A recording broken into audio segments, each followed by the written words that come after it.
Nós estamos examinando, aprendendo a orar com Jesus, estamos vendo princípios de oração extraídos do Pai Nosso.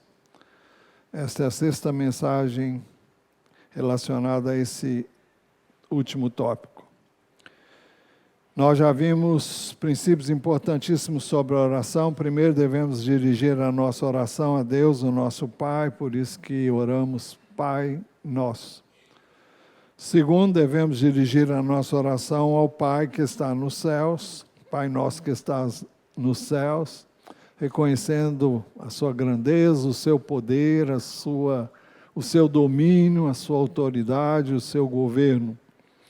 Terceiro, devemos orar pedindo a santificação do nome do Pai, santificado seja o teu nome, a partir da minha vida, das minhas palavras, ações e atitudes. Em quarto lugar, devemos orar pedindo a vinda do reino de Deus, venha o teu reino, no coração das pessoas e, finalmente, com a volta de Jesus Cristo. Quinto, devemos orar pedindo, seja feita a tua vontade, assim na terra como no céu. Que Deus faça a vontade dele aqui, assim como ela é feita lá.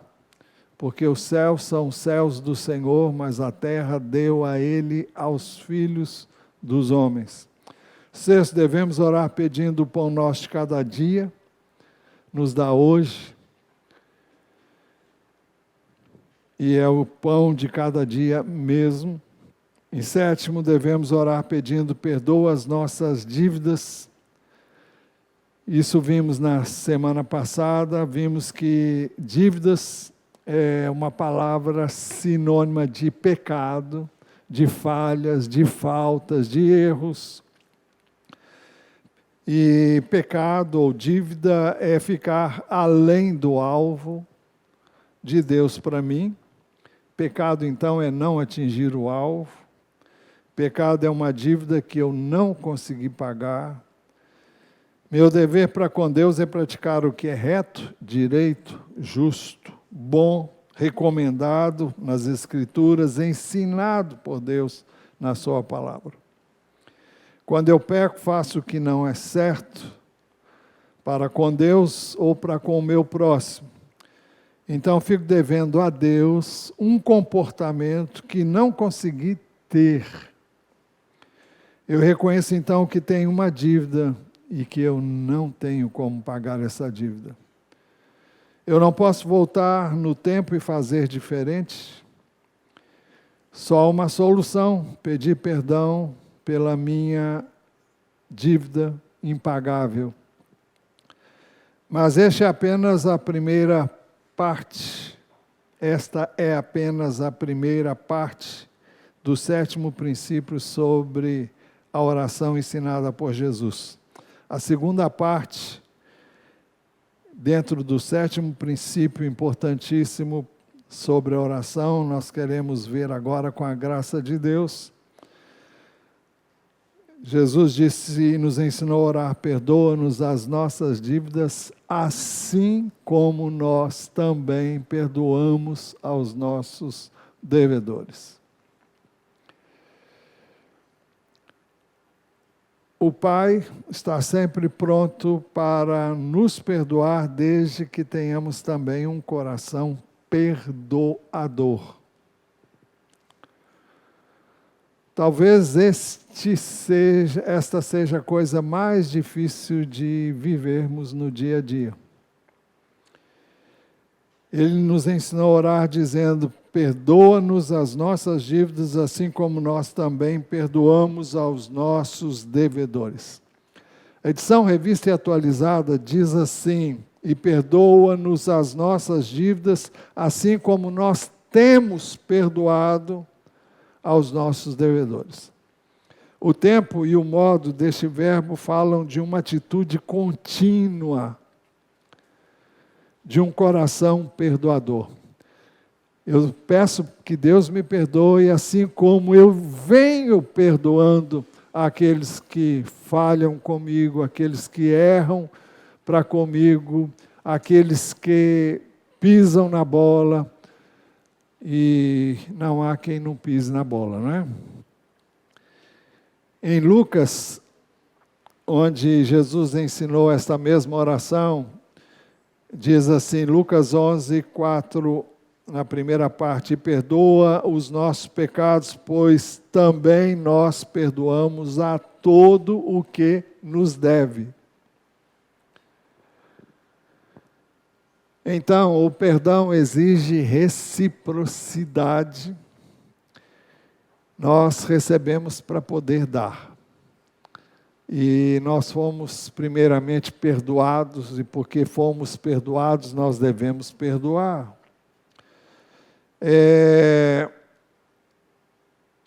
Nós recebemos então para dar na mesma medida. Lucas 6,36 diz assim, sejam misericordiosos, como também é misericordioso o Pai de vocês. Então eu devo usar de misericórdia da mesma forma como Deus, o Pai, usou de misericórdia para comigo e para com todos os que temos crido e recebido em Jesus o perdão dos nossos pecados. Da mesma forma, nós colhemos exatamente aquilo que nós plantamos. Em Lucas 6, 37 e 38 diz assim, não julguem e vocês não serão julgados.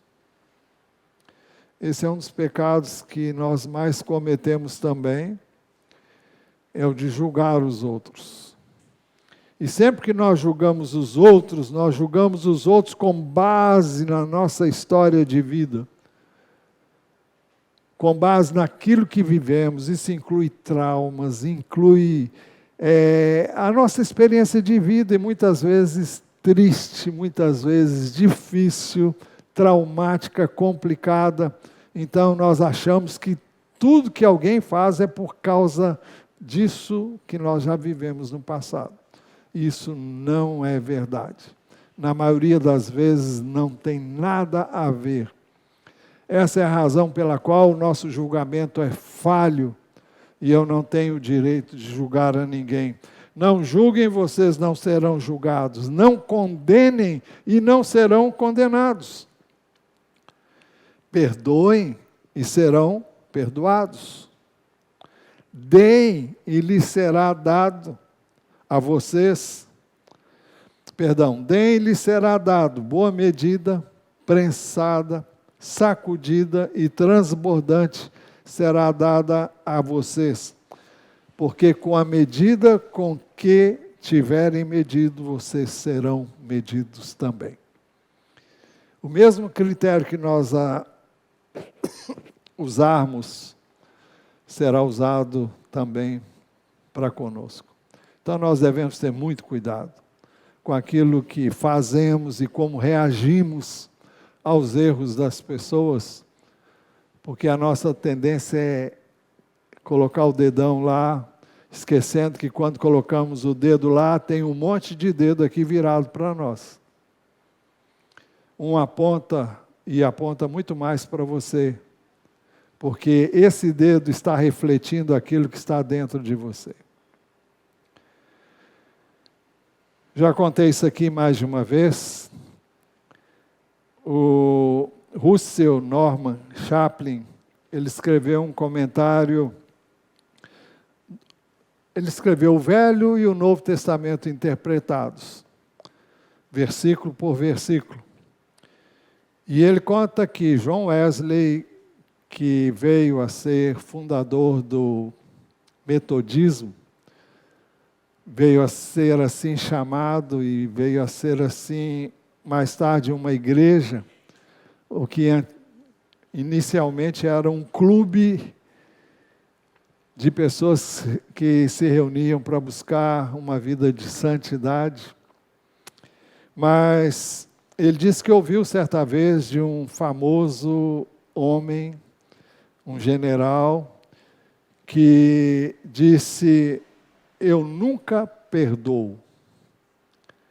Então, John Wesley respondeu: então, Senhor, espero que nunca peque, porque senão você está no sal. Isso aí é o complemento meu, viu? Não é que ele disse, não. Então, se eu não perdoo, significa que eu também não terei perdão. Existe também, já contei isso aqui mais de uma vez, uma lenda. Então, é uma lenda, viu? Não é mais do que uma lenda. Se foi verdade, tudo bem. Se não, fique como uma lenda. Não há como afirmar que é verdadeiro o que vamos dizer. Mas a lenda diz que Leonardo da Vinci é pintor de renome. Ele, enquanto estava pintando o corpo de um homem que representava Judas, ele pintou esse homem exatamente como aquele que ele tinha como seu maior inimigo. Então ele pintou o rosto de Judas como o daquela pessoa que ele não conseguiu perdoar, que ele odiava, que ele guardava ódio, rancor, ressentimento. Foi assim que ele pintou Judas. Depois ele foi pintar o rosto de Jesus e diz a lenda que ele não conseguia de jeito nenhum pintar o rosto de Jesus. Porque se ele estava fazendo isso inspirado, não havia inspiração. Deus não age no meio das trevas, não é? Deus é luz e nele não há treva nenhuma. Eu não estou dizendo que isso aconteceu, mas ilustra muito bem. Então, depois de tentar durante muito tempo pintar o rosto de Jesus e não conseguir, ele caiu na real, ele se arrependeu, reconheceu o seu erro, ele perdoou aquela pessoa, ele mudou o rosto daquela pessoa para uma outra situação, conforme a imaginação dele, mas não pensando em alguém propriamente. Depois disso, ele pôde, então, pintar o rosto de Cristo, conforme lhe foi mostrado uma noite num sonho que ele teve. Naquela noite, ele viu o rosto de Cristo e veio a ser essa imagem que ele pintou. Bom, eu repito, isso é uma lenda. E eu ouvi e li como sendo uma lenda. Não obstante, ela retrata muito bem aquilo que nós encontramos nas Escrituras. E 1 de João,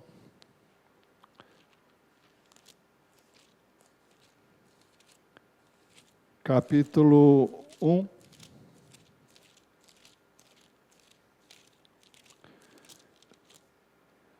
versículo 5, se dissermos, não, a mensagem que dele ouvimos e que anunciamos a vocês é esta: Deus é luz e não há nele treva nenhuma. Se dissermos que mantemos comunhão com ele e andarmos nas trevas, mentimos e não praticamos a verdade. Se andarmos na luz como ele está na luz, mantemos comunhão uns com os outros e o sangue de seu Filho, o sangue de Jesus, seu Filho, nos purifica de todo pecado. Então, Deus não age nas trevas.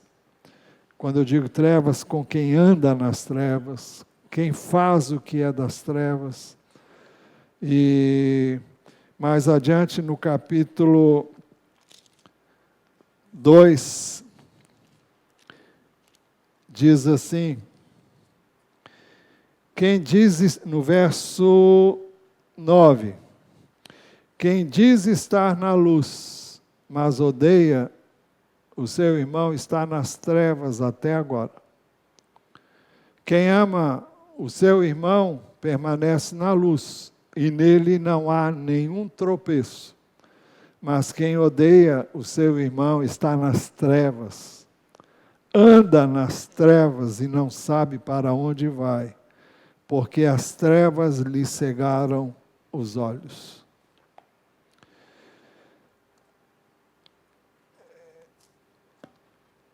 Não é sem razão que Jesus insistiu na necessidade de perdoarmos continuamente. Lucas 17, 3 e 4. Tenham cuidado. Jesus disse: se o seu irmão pecar, repreenda-o. Se ele se arrepender, perdoe-lhe. Se pecar contra você 7 vezes num dia, e 7 vezes vier para lhe dizer: estou arrependido, perdoe-lhe.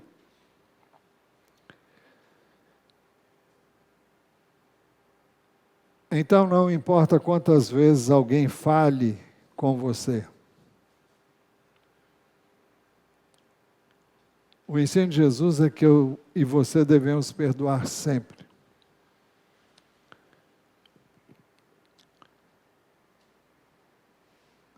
Jesus falou sobre a necessidade de mostrar a quem peca o seu erro.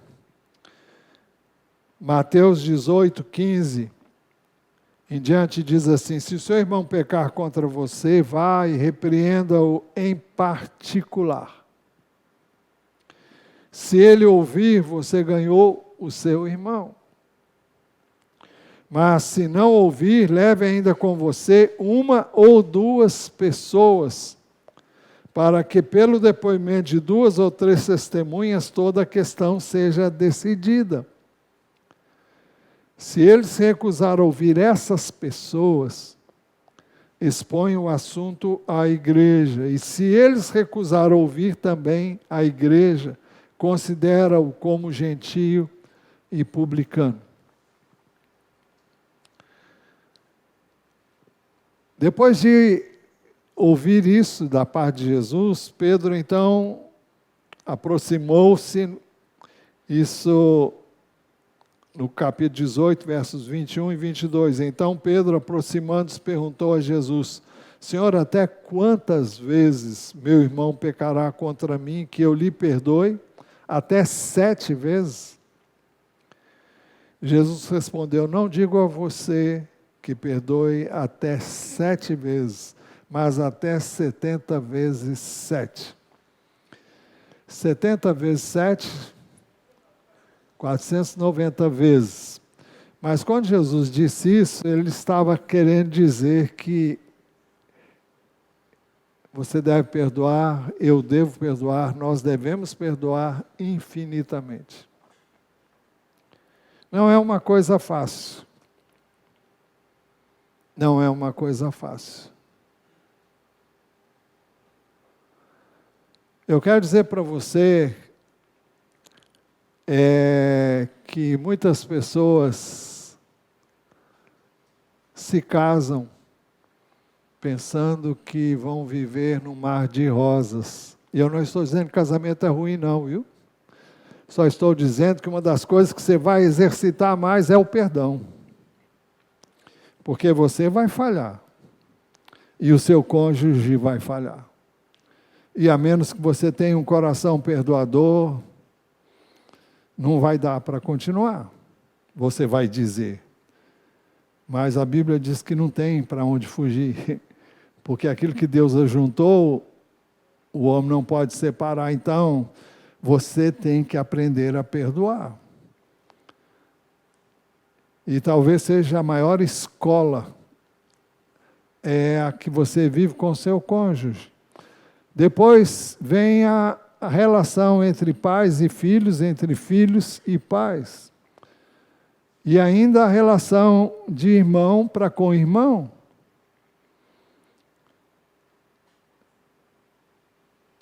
Então, quanto mais íntima é a relação, mais necessidade nós temos de perdoar. Porque a tendência, quando nós nos relacionamos intimamente com alguém, é não ter tanto cuidado como temos quando falamos com pessoas estranhas. Somos muito polidos, cuidadosos com as pessoas que não conhecemos, ou com as quais lidamos muito superficialmente, e com aquelas que nós mais devemos cuidar e ter atenção com elas, demonstrando amor e a capacidade de perdoar sempre, nem sempre tratamos como devemos tratar. Somos grosseiros, ríspidos, e não temos determinados cuidados que deveríamos ter, e chamamos isso, justificamos isso dizendo que é porque temos liberdade, é verdade. Mas nós não devemos usar a liberdade para esse fim, com essa finalidade. Aliás, estou me lembrando de um texto que eu acho que está em Gálatas, eu vou ver se eu acho, porque lá por Gálatas 5, é importante dizer isso. É complicado achar texto na Bíblia aqui com a Bíblia. Se acostuma a usar no celular, fica complicado, né? Mas Gálatas 5,